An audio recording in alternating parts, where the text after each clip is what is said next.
talk about your abuse and help these children instead of running your motherfucking mouth. There you go. What up? You tell me.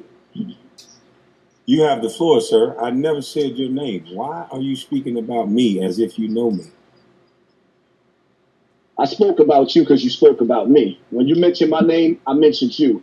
When I said when I made the video, and I said don't compare me to an NBA player. When did I mention your name? You wasn't talking about me earlier when you took the shot? Sir, you said Michael. I looked up to Michael Jordan. I was abused. You said something about me. Listen. That was sarcasm. Matter of fact, what I'm gonna do for you is that wasn't about me. Let's be honest. Hold on. Hold on. That wasn't about me. Let's nip this in the bud. As a man, I'm gonna apologize as a man. Because the reality of it is you didn't do nothing to me. So to cut all the bullshit, as a man, you didn't do nothing to me. I stepped on your toes. I respect some of the things. First of all, let me say this, right? When I first started hearing about you, automatically, the first thing I said was boule. I didn't do my homework. I didn't look to see whether you was on a credible dude, which a fight was. Later on, I seen the Judge Joe Brown joint, which I thought was dope, or whatever the case may be. But just to give you who I am, when it comes to anybody that comes from Hollywood, the music industry, any of that, I look at everybody sideways. So I prejudged you according to that. But as far as who you are and what you're doing right now, your message, some of the things that I've caught up on and I listen to, I respect your message as a man. But sir, you didn't say that about 30, 40 minutes ago. What I said was not 30, 40 minutes ago. What I said was a response to the indirect that what you said about me on earlier today. But listen, bro, you said something about me indirectly in 3, maybe 4. Even when you spoke about me the first time, when somebody asked you, what do you think about Kwamebrown? You said, I like him, but. And then you went on to talk about all this stuff. And even today, you talked about an oath. And I'm telling you that anytime you go to prison, you sign an oath. You sign an oath to be a slave for white boys. And that mentality that you're preaching, and you going back to the hood as a married man with jewelry and chains on, are you prepared to kill someone? Because that's what you would have to do to be in the hood by yourself. So to speak the way that you're speaking, how old are you, sir? 44. You're 44 years old with children, beautiful children, may I add. And I've seen you put them on the internet. You have a wife. You have a beautiful yard with flowers and dogs, which you should be enjoying. But you steady going back to the hood to prove what? What you would have to do to protect those chains and to protect the thing, to brag about being in the hood. If somebody approached you, you would have to kill that person or hurt that person. Is that correct? I don't see your point. The point is, why would you put yourself at risk when you have a family to brag like that about being in the hood? If somebody saw you online and ran up on you and you do something to them, you would be going to prison, leaving your wife and your children. Why would you go to the hood when you got nice flowers like that? And first of all, for one, I live in the hood. For 2, I have family in the hood.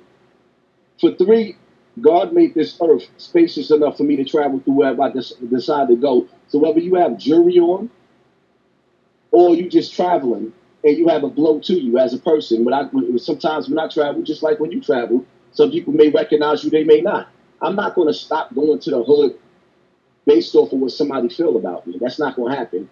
That's for 1. For 2, I don't have a point to prove to anybody, but at the same time, I'm going to defend myself if I have to. But, I mean, the reality of it is this conversation shouldn't really be based on whether I'm going back to the hood or not. But it's the way that you're going to the hood, though. You're going to the hood with chains on. You go to the hood saying, yeah, I can go to my hood. I can do this. I can do that. That's braggadocious. Let me explain something. You would have to hurt the person that come up to you in the hood. You a real street cat, right?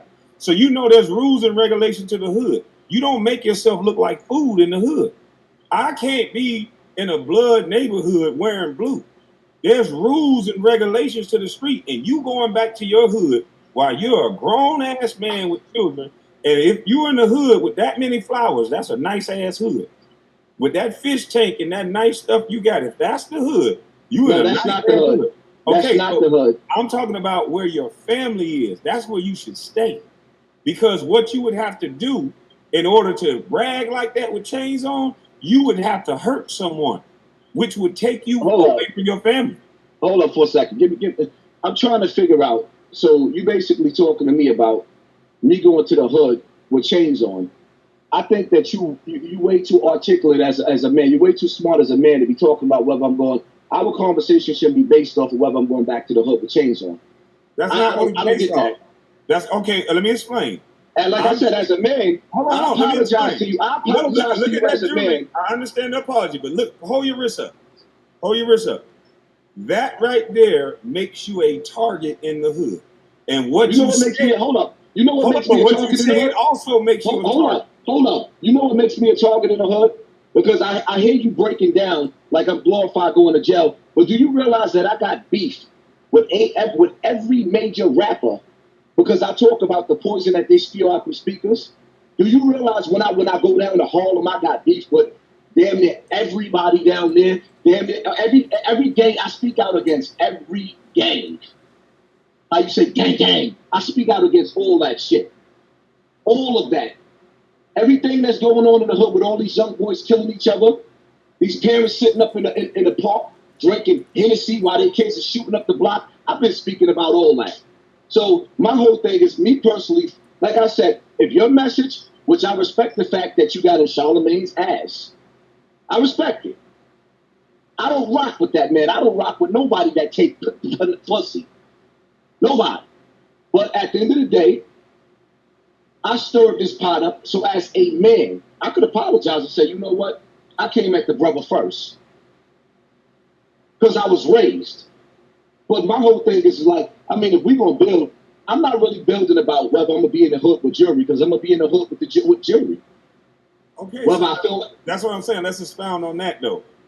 right. Is it not true that if somebody run up on you by yourself with jury on, what would you have to do to that person? So if somebody ran up to me, if somebody ran up to me while I got my jury on, and they tried to take my jury, it's going to be an all-out war. So why put yourself in that situation at 44 with flowers, a fish tank, kids, and a wife?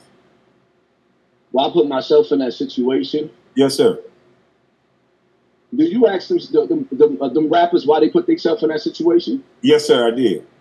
I said that earlier today. I said some of these rappers, a lot of these rappers should not even have friends, because all they do is get the people around them killed by their mouth and get the people around them arrested, because they talk tough and they get kids from these neighborhoods like me and you are from, that don't know trades and don't know skills, but they know how to harm people, and they don't know the results of and the consequences of what happens. 15, 16 years old, these boys are killers, and they're doing it at the direction of bad OGs and bad pussy ass rappers. And I'm saying the things that you're saying and the glorification of going to prison. You started speaking about men in jail. Hold up. This is my opinion. Hold on. You got my message. Your opinion. You cannot argue an opinion. This is my opinion. And then when you took what I had to say the wrong way. Okay, it can't be the wrong way if it's an opinion. We got to get people to understand what an opinion means. This is not based in fact. This is my opinion based on what I heard you say. So let me get it out. My opinion, and I took it this way, so therefore other people can take it this way.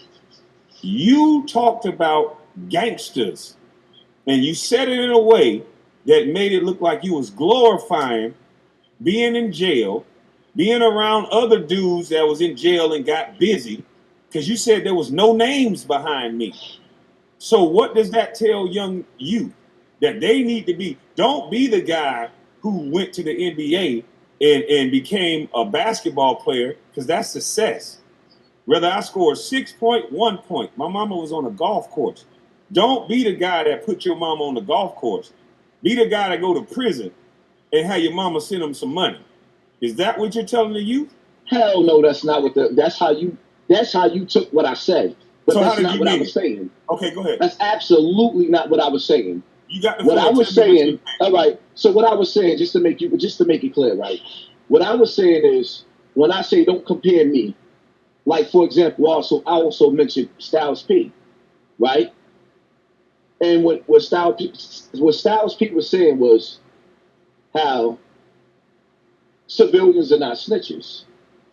So everybody was in my DM sending me that, and my whole thing is, I've been saying this for like 4 years on YouTube.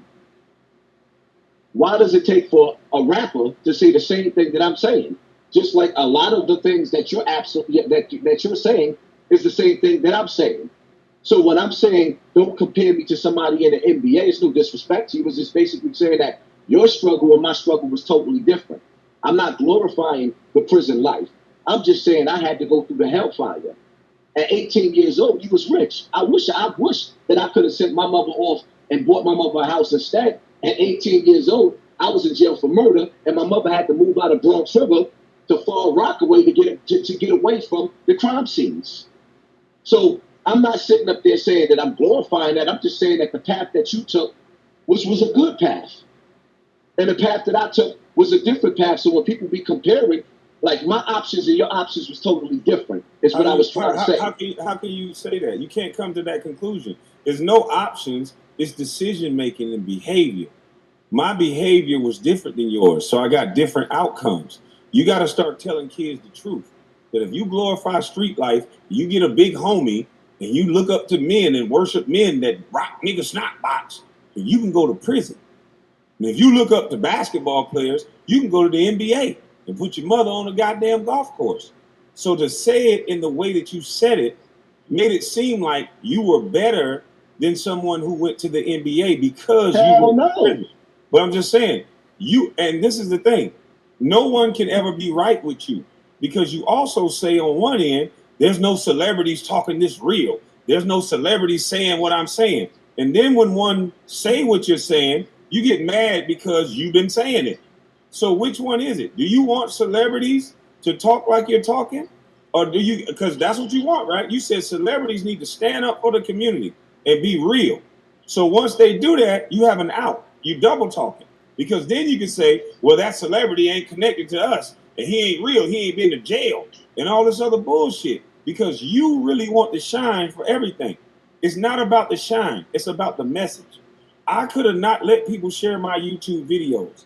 And at the time I'm having the hottest week, I could have took that money from that week and left the internet. Just like all the Black Lives Matter people did. I could have did that. You're in certain things about somebody that you don't even know. That's ignorance. You said I took an oath. You said MJ was elbowing me. You said all these things that you know nothing about. And all that to a black man. And you're a Muslim brother. And white folks have been using black people I'm not afraid of no white man. You know why? They can't do shit right now in America. We are talking about each other. You talked about a man you don't know, and I believe it's for YouTube algorithms, because it seems like you have a stick. You beef with the guy, then you apologize, but you done made the money you made, but you done connected yourself with a person. Hold on, let me stop you for a second. You've been talking about my money the entire time. Hold up. For one, I don't care about your money. Your money don't mean nothing to me. What I care about it several times. Hold up. Let me make myself clear. For one, I don't care about your money. For two, the video that I made about you, we don't have the same audience. I got the least amount of views that I got all for the whole month, or for the video that I made about you. Because we don't have the same audience. That's not true. Right? No, we don't. People don't understand. People don't understand why you're attacking the guy. No, that's bullshit. People, when you learn YouTube, people don't give a damn about nothing but drama. You've been on YouTube since 2013. That's not true. In a minute. That's not true, sir. It shows. It Where is shows this the show? date when you got on YouTube. Look on your page. Okay. It You've shows been the making date when. videos. You didn't just start making videos 2 months ago. You've been on YouTube. So And people that what's the date of hold my up, first video? hold up. Got it. My Look, fir- you tell us. I bought my house in 2015. My first video, I'm in my bedroom talking about basketball. See, you're repeating something you heard somebody say. I had, You tell me what year sir, did you sign on to YouTube? sir, everybody signs on to YouTube just so they can watch other people. We're talking about being on YouTube making videos. My first video, go look at it. I'm in my bedroom. There's like an orange background. I'm talking about basketball. It's like a little clip. I barely even knew how to work it. All But right, if you go look at my Facebook, just like Ticket TV, shout out to Ticket TV. All the things I'm saying now, I've said on my Facebook. all right. So you got on YouTube with drama. You came straight through the door at Raw. This is what niggas love. That's the bottom line to it. I've been on YouTube long enough. Niggas That's is what ignorant. you did, sir. You warred with Tommy Sotomayor for no reason. I came to YouTube. I talked to dudes behind the scenes because I was in the so-called. You said I war with Tommy Sotomayor for no reason. Hold on. Let me finish. Where Sir, the fuck did Tommy come from? because I saw you on Tommy? his. Yeah, I'll tell you. I saw you on his show arguing him, coming in doing the same thing you're doing now. And so when I came to YouTube, sir, I called dudes behind the scene and said, "Yo, what you're doing is lowering players' contracts. What you're doing is wrong. Talk to me like a man." That person went to Instagram and said, "Fuck it, we joking." So I said, "Okay, let the jokes begin." And then I alleged that there was a go along, get along game. And then now an economics doctor was talking about me. Every platform that Charlemagne the God is talking about me. Public record said my daddy is a murderer, but nobody talked about it until Charlemagne the God, who's connected with all the smoke podcasts, said it. The black first #1 draft pick. Now you talk about all these conspiracy theories, but you won't allow yourself to go down this rabbit hole. Hold on, what rabbit hole? This is the rabbit hole. The first #1 draft pick ever out of high school from a free lunch line. Daddy's in prison. Single mother after that my dad created. They were married. Never made it on the Black Breakfast Club, which is a mostly black watch show, until they were talking about my murderous daddy. You don't see a problem with that? I never knew that. He said it on the Breakfast Club. I don't watch them niggas. I didn't make the Breakfast Club for being the #1 draft pick, but I made it because my dad did something that I didn't know about. You don't see a problem with that? Oh, I see a big problem with that. I'm And as just far as saying. whatever, and as far as, see, let me tell you something, right? And I don't say this to glorify, but where we come from, if your dad caught the body, we're gonna help him bury it, and then we'll argue about why he did it later on. That's just where we come from in the hood. So as far as your dad doing something and committing a crime, all of us were subjected to the ugly elements of the hood where we had to make poor choices like that. It's just like you said, right? If I go outside right now with jewelry on me, as soon as I go outside, my antennas is up. I'm not the same dude that I am in front of this camera. Now I have to transform. And like you said, yeah, you put yourself in a situation like that. You wear a jewelry, you walking around the hood, or whatever the case may be. But that's a decision that I made. If I feel like I want to look nice going out, or whatever the case may be, I want to look nice, and I go outside and I defend myself. Yeah, and Charlemagne he gets on the radio and decides to make fun of me being a father, or to my son. Yeah, I understand what you're saying. I just caught a body now. Now I'm in jail, and he making fun of you. I understand that clear as day. But in the hood, we don't knock dudes for catching bodies. If you're defending yourself, we shut it later on. We shut it. This is my thing. You a conspiracy theorist guy. You talk about this boule and all this a lot. Can you? Oh, you part of the boule? No. Can you? If I was a part of the boule, then why am I on everybody's tongue?